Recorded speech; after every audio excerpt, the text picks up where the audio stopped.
नमस्कार दोस्तों, like study digital platform पे आप सभी दोस्तों का स्वागत है। दोस्तों हम राजस्थान के इतिहास के बारे में चर्चा कर रहे थे। हमने राजस्थान के इतिहास से संबंधित जितने भी राजाओं ने शासन किया, जितने भी वंश जो राजस्थान में शासन किया, जिन्होंने उनका अध्ययन कर चुके थे। आज हम पढ़ने वाले हैं सभ्यताएं। सभ्यताएं कौन कौन सी जगह पे स्थित है, उनके बारे में हम चर्चा करने वाले हैं। दोस्तों अगर आप हमारे चैनल पर नए हैं तो प्लीज शेयर कीजिएगा और सब्सक्राइब कीजिएगा और बेल आइकन घंटी का प्रेस कीजिएगा, जिससे हमारे जितने भी वीडियो के नोटिफिकेशन आप तक आसानी से पहुंच जाएंगे। दोस्तों ये जो स्टडी से रिलेटेड हमारा जो चैनल है, ये एक आपका साथ होना जरूरी है और जितने भी आपके पास स्टडी से रिलेटेड जितने भी ग्रुप है उसमें फटाफट से शेयर कर दीजिएगा और लाइक कर दीजिएगा वीडियो पसंद आए तो दोस्तों स्टार्ट करते हैं सभ्यता। सबसे पहले सभ्यता लेते हैं हम कालीबंगा सभ्यता।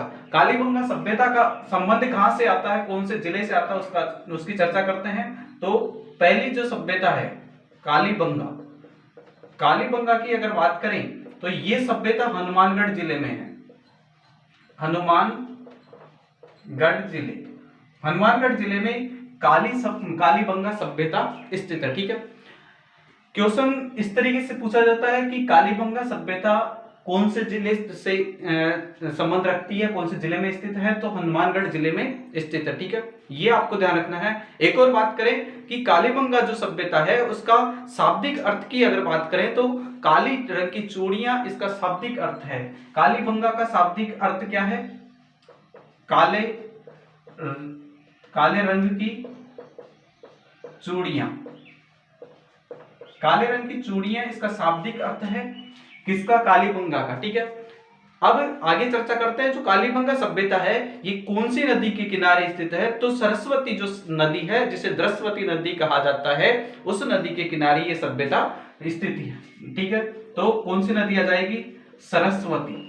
सरस्वती नदी के किनारे ये सभ्यता स्थित है हनुमानगढ़ जिले में। और कालीबंगा जो सभ्यता है उसका शाब्दिक अर्थ होता है काले रंग की चूड़ियां। ठीक है दोस्तों, आगे बात करें वर्तमान में इस नदी को जो ये जो सरस्वती नदी है, जिसे द्रस्वती नदी भी कहा जाता है, क्या नाम से जाना जाता है? एक और नाम इसका आ जाता है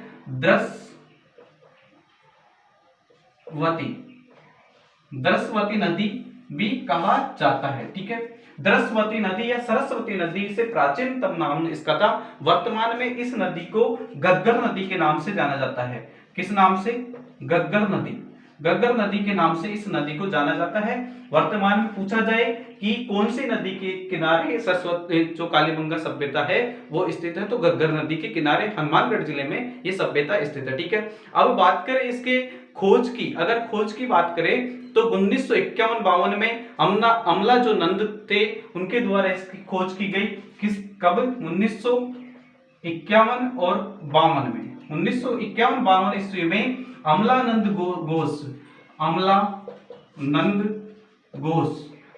घोष के द्वारा इस सभ्यता की खोज की गई। और बात करें अमलानंद घोष के द्वारा तो इस सभ्यता की 1951 और 52 में खोज की जाती है। खुदाई कार्य की बात करें तो खुदाई कार्य 1961 से 1969 ईस्वी तक किया जाता है। खुदाई कार्य कब से कब तक? खुदाई की अगर बात करें, खुदाई कार्य की बात करें तो 1961 से 1969 तक इस कालीबंगा की खुदाई की गई थी। किसके द्वारा की गई थी? तो ये नाम आ जाता है बीबी लाल और बीके थापर के द्वारा। किसके द्वारा? बीबी लाल व बीके थापर। बीबी लाल और बीके थापर के द्वारा इस सभ्यता की जो खुदाई की जाती है 1961 और 1961 से लेकर 69 तक इस सभ्यता की खोज की जाती है। ठीक है दोस्तों, आगे बात करते हैं। जो सिंधु सभ्यता है, जो जिसे हड़प्पा सभ्यता भी कहा जाता है, उसकी तीसरी राजधानी कालीबंगा सभ्यता को माना जाता है। तो इसकी तीसरी जो बात करें सिंधु सभ्यता की, सिंधु सभ्यता की तीसरी राजधानी इसे माना जाता है। कौन सी राजधानी मानी जाती है? तीसरी राजधानी मानी जाती है। राजधानी मानी जाती है। किसे मानी जाती है? कालीबंगा सभ्यता को। सिंधु सभ्यता और हड़प्पा जो सभ्यता है उसकी तीसरी राजधानी कालीबंगा सभ्यता को माना जाता है। ठीक है दोस्तों, आगे चर्चा करते हैं। कालीबंगा जो सभ्यता है इसमें यह राजस्थान की प्राचीनतम सभ्यता मानी जाती है। अगर बात करें किसकी? कालीबंगा सभ्यता की, ये राजस्थान की प्राचीनतम, किसकी? राजस्थान की प्राचीनतम सभ्यता मानी जाती है। सभ्यता मानी जाती है। ठीक है, जो राजस्थान की प्राचीनतम सभ्यता की अगर बात करें तो कालीबंगा सभ्यता को राजस्थान की प्राचीनतम सभ्यता मानी जाती है। यह सभ्यता 4000 ईस्वी पूर्व तक की मानी जाती है। यह सभ्यता कब कितनी पुरानी मानी जाती है? 4000 ईस्वी पूर्व 4000 ईस्वी पूर्व तक की मानी जाती है। कौन सी सभ्यता? कालीबंगा सभ्यता। ठीक है दोस्तों, एक और बात करें, इस सभ्यता का काल माना जाता है 2400 से 2250 ईस्वी पूर्व माना जाता है। इस सभ्यता के काल की अगर बात करें तो इस सभ्यता का काल जो है 2400 से 2250 ईस्वी पूर्व इस सभ्यता का काल माना जाता है। ठीक है दोस्तों, तो आपको ये ध्यान रखना, काल के बारे में अगर पूछ लिया जाता है तो 2400 से 2250 ईस्वी पूर्व इस सभ्यता का काल माना जाता है। आगे चर्चा करें कालीबंगा जो सभ्यता है उसके बारे में और चर्चा करते हैं। इससे पहले आप देखिएगा जो कालीबंगा सभ्यता है उसका संबंध कौन से जिले से आता है? हनुमानगढ़ जिले से आता है। एक और बात करें कालीबंगा सभ्यता का शाब्दिक अर्थ क्या होता है? तो इसका शाब्दिक अर्थ होता है काले रंग की चूड़ियां। ठीक है दोस्तों, आगे बात करें ये कौन सी नदी के किनारे स्थित है? प्राचीनतम में जो सरस्वती नदी थी जिसे द्रस्वती नदी भी कहा जाता है, द्रस्वती नदी भी कहा जाता है, और वर्तमान में इस नदी को घग्गर नदी के नाम से जाना जाता है। इस नदी के किनारे कालीबंगा सभ्यता स्थित है। ठीक है, अगर बात करें इसकी खोज की अगर बात करें तो 1951 से 1952 ईस्वी में अमलानंद घोष के द्वारा इस सभ्यता की खोज की जाती है। और बात करें खुदाई के कार्य की अगर चर्चा करें तो 1961 से 1969 ईस्वी तक है जो इस सभ्यता की खुदाई की जाती है। किसके द्वारा? बीबी लाल और बीके थापर के देखरेख में। ठीक है दोस्तों, आगे अगर चर्चा करें तो यह राजस्थान की प्राचीनतम सभ्यता मानी जाती है कालीबंगा सभ्यता। ठीक है, आगे बात करें कि सिंधु सभ्यता है और हड़प्पा जो सभ्यता है उसकी तीसरी राजधानी किसे माना जाता है? कालीबंगा सभ्यता को। ये 4000 ईस्वी पूर्व पुरानी सभ्यता मानी जाती है। और इसके काल की अगर बात करें तो काल आ जाता है 2400 से 2250 ईस्वी पूर्व इस सभ्यता का काल माना जाता है। तो इतना आपको ध्यान रखना है। इसके बारे में आगे चर्चा करते हैं। इससे पहले आप इसको नोट कर सकते हैं। आप अगर नोट करते हुए आप चलते हैं तो आपको ये इस तरह रूप से याद होने वाला है और इसकी स्क्रीनशॉट भी ले सकते हैं आप। तो दोस्तों आगे चलते हैं। इस सभ्यता से संबंधित आप आगे जो भी क्वेश्चन बनता है वो आपके सामने लाते हैं।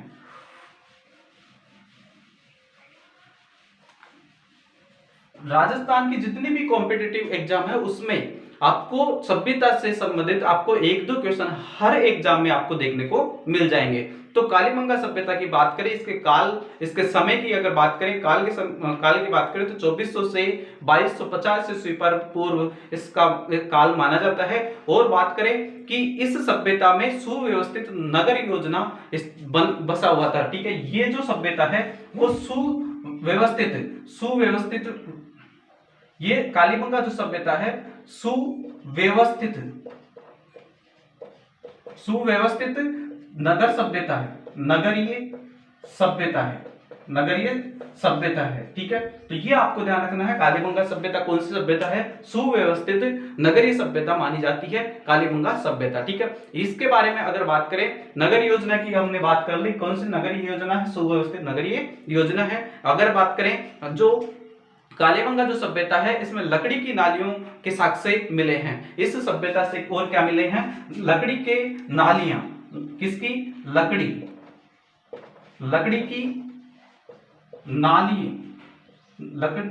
की नालियों के जो साक्ष्य मिले हैं प्राप्त होते हैं। कौन सी सभ्यता से? कालीबंगा सभ्यता से। ठीक है, कालीबंगा सभ्यता से लकड़ी के जो नालियां हैं बनी हुई है उसके साक्ष्य प्राप्त होते हैं, मिलते हैं। ठीक है, अगर बात करें कालीबंगा सभ्यता की तो ये प्राचीनतम, यहाँ पे इस सभ्यता में प्राचीनतम जुते हुए खेत के साक्ष्य भी यहाँ से मिलते हैं। जुते हुए जो खेत के साक्ष्य मिलते हैं प्राचीनतम, किसकी बात करें? प्राचीनतम जुते हुए खेत, जुते हुए खेत के साक्ष्य से भी कहां से मिलते हैं?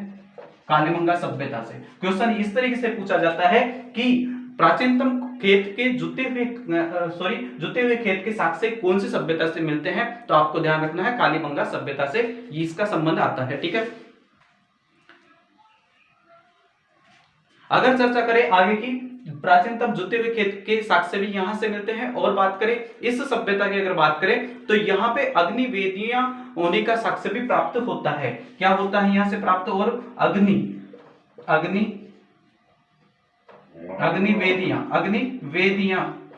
अग्निवेदियों के साक्ष्य भी यहां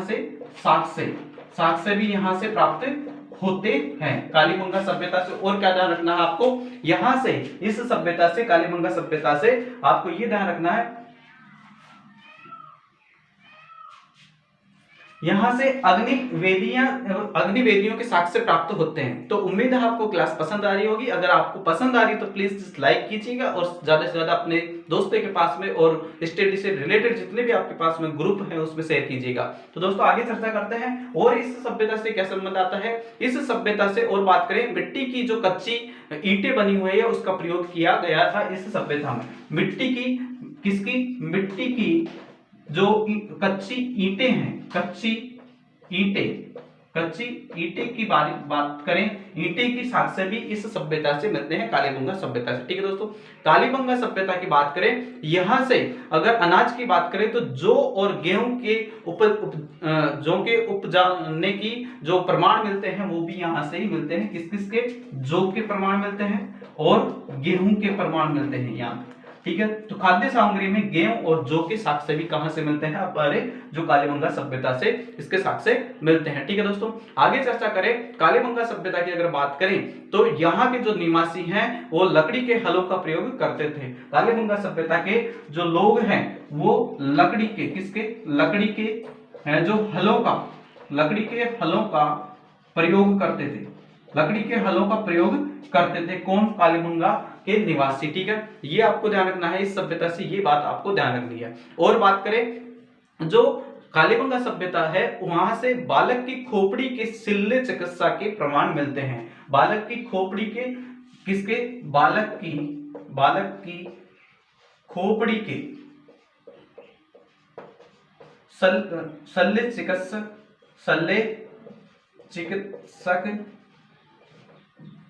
के प्रमाण मिलते हैं। बालक की खोपड़ी के शल्य चिकित्सक के प्रमाण भी कौन सी सभ्यता से मिलते हैं? कालीबंगा सभ्यता से मिलते हैं, ये आपको ध्यान रखना है। और बात करें इस सभ्यता की खुदाई से, अगर बात करें तो इस सभ्यता की खुदाई में मिट्टी के बर्तन और उसके अवशेष भी यहां से प्राप्त होते हैं। तो मिट्टी के जो बर्तन हैं, मिट्टी के बर्तनों के अवशेष कहां से प्राप्त होते हैं? कालीबंगा सभ्यता से प्राप्त होते हैं। किसके? मिट्टी के बर्तनों का जो मिट्टी के बर्तन, किसके बर्तन?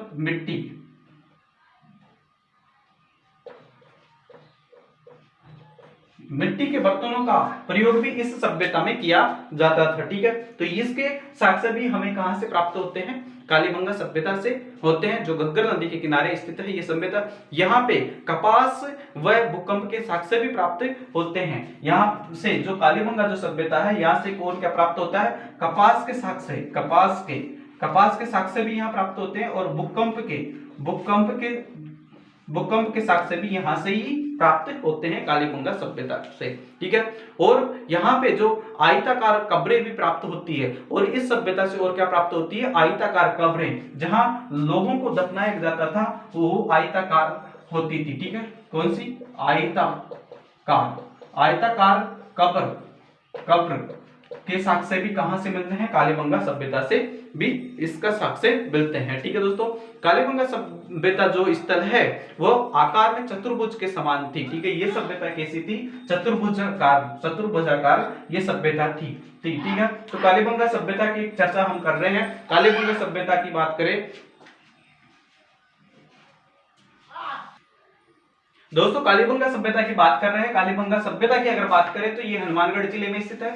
ये सुव्यवस्थित नगरीय सभ्यता मानी जाती है, इसके प्रमाण मिलते हैं यहाँ से। और बात करें यहाँ लकड़ी की जो नालियों के साक्ष्य भी कालीबंगा सभ्यता से हमें प्राप्त होते हैं। प्राचीनतम जो जुटे हुए खेत के साक्ष्य कहाँ से मिलते हैं, तो कालीबंगा सभ्यता से मिलते हैं। अग्निवेदियों के साक्ष्य भी प्राप्त होते हैं कालीबंगा सभ्यता से। मिट्टी की कच्ची ईंटों का प्रयोग इस कालीबंगा सभ्यता में किया जाता है। और यहाँ से जो खाद्य सामग्री की अगर बात करें तो जौ और गेहूं के साक्ष्य यहाँ इस सभ्यता से हमें प्राप्त होते हैं। और बात करें बालक की खोपड़ी के जो शल्य चिकित्सक है उनके का प्रयोग भी कहां से प्राप्त होते हैं, उनका जो अवशेष है वो भी हमें उसके साक्ष्य भी हमें कालीबंगा से प्राप्त होते हैं। यहाँ कपास की खेती की जाती है, इसके साक्ष्य मिलते हैं। और बात करें यहाँ भूकंप के भी साक्ष्य मिलते हैं। ठीक है दोस्तों, बात करें मिट्टी के बर्तनों का प्रयोग भी इसी सभ्यता में किया जाता था, ये साक्ष्य हमें कालीबंगा सभ्यता से मिलते हैं। आयताकार कब्रें यहाँ से प्राप्त हुई और लकड़ी के हलों का प्रयोग इस सभ्यता में किया जाता था। तो ये हमारी कालीबंगा सभ्यता से संबंधित आपको इंपोर्टेंट जितने भी क्वेश्चन आने लायक हैं एग्जाम में वो आपके सामने हमने लेके आए हैं। ठीक है दोस्तों, आगे बढ़ते हैं। अगली सभ्यता के बारे में अगर चर्चा करें तो अगली सभ्यता हमारी आ जाती है गणेश्वर सभ्यता। और गणेश्वर सभ्यता का संबंध आपको पता है कहां पे है, तो गणेश्वर सभ्यता सीकर से आती है। ठीक है, अगली सभ्यता की बात करें गणेश्वर सभ्यता। गणेश्वर सभ्यता, गणेश्वर सभ्यता की बात करें, गणेश्वर सभ्यता को हम लेते हैं तो ये इसका संबंध कहां से आता है, तो ये आ जाती है कहां से, सीकर से। सीकर में गणेश्वर सभ्यता स्थित है। बात करें ये जो सभ्यता है सीकर जिले में कांतली नदी के किनारे ये सभ्यता स्थित है। नदी की अगर बात करें तो गणेश्वर से जो सभ्यता है वो कांतली नदी के किनारे स्थित है। कांतली नदी, कांतली नदी के किनारे कौन सी सभ्यता स्थित है, तो गणेश्वर सभ्यता आ जाती है। और बात करें प्राचीनतम जो ताम्र युगीन स्थल है वो गणेश्वर सभ्यता में स्थित है। तो ताम्रवती जो सभ्यता मानी जाती है, ताम्र युगीन स्थल माना जाता है, वो आपकी कौन सी सभ्यता हो जाएगी, ये आपकी हो जाएगी गणेश्वर सभ्यता। गणेश्वर सभ्यता को भारत की ताम्र युगीन सभ्यताओं की जननी मानी जाती है। भारत की, किसकी, भारत की ताम्रवती सभ्यता, ताम्रवती सभ्यता की क्या मानी जाती है, जननी। कौन सी सभ्यता मानी जाती है, तो गणेश्वर सभ्यता ये मानी जाती है। ठीक है दोस्तों, गणेश्वर सभ्यता की आगे बात करें, ये जो ताम्र युगीन जो सभ्यताएं हैं, ताम्र युगीन जो सभ्यताएं हैं, क्या ताम्र युगीन सभ्यता, युगीन सभ्यता है, ताम्र युगीन सभ्यताओं की जननी मानी जाती है गणेश्वर सभ्यता। गणेश्वर सभ्यता के जो उत्खनन कार्य की बात करें तो उत्खनन से ताम्र उपकरण प्राप्त होते हैं, तांबे के उपकरण यहां से प्राप्त होते हैं। किसके, तांबे के या ताम्र उपकरण यहां से प्राप्त होते हैं, कहां से, गणेश्वर सभ्यता से। ठीक है, और बात करें ताम्र उपकरणों में क्या क्या यहां से प्राप्त होते हैं, तो यहां से एक तो जैसे कि कुल्हाड़ी है, कुल्हाड़ी, यहां कुल्हाड़ी यहां से प्राप्त हुई। और क्या हुआ यहां से प्राप्त, तीर, भाले, सुइयां, मछली पकड़ने के कांटे, मछली पकड़ने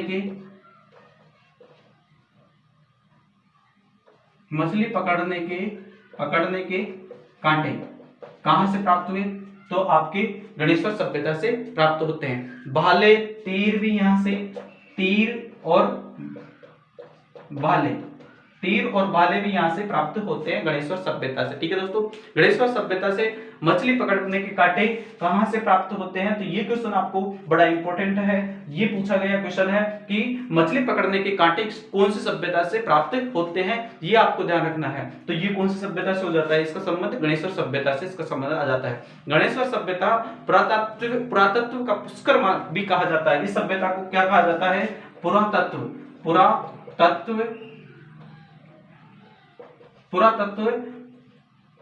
का पुष्कर। पुरातत्व का पुष्कर किसे कहा जाता है, गणेश्वर सभ्यता को कहा जाता है। ठीक है, तो ये आपको ध्यान रखना है गणेश्वर सभ्यता के बारे में। यहाँ के लोग भवन निर्माण हेतु पत्थरों का प्रयोग करते थे, और यहाँ के जो लोग थे वो जो भवन निर्माण का कार्य किया जाता था उसमें पत्थर का प्रयोग करते थे। किसका प्रयोग करते थे, पत्थर का प्रयोग इसमें किया जाता था। तो गणेश्वर सभ्यता से संबंधित आपको जो महत्वपूर्ण तथ्य हैं वो आपको ये ध्यान रखना है कि पहला क्वेश्चन तो इस तरीके से बनता है कि गणेश्वर सभ्यता का संबंध कौन से जिले से है, सीकर से है, कौन सी नदी से है, तो हिमालय नदी से आ जाता है। भारत की ताम्र युगीन सभ्यता की जननी मानी जाती है, कौन सी सभ्यता, गणेश्वर सभ्यता।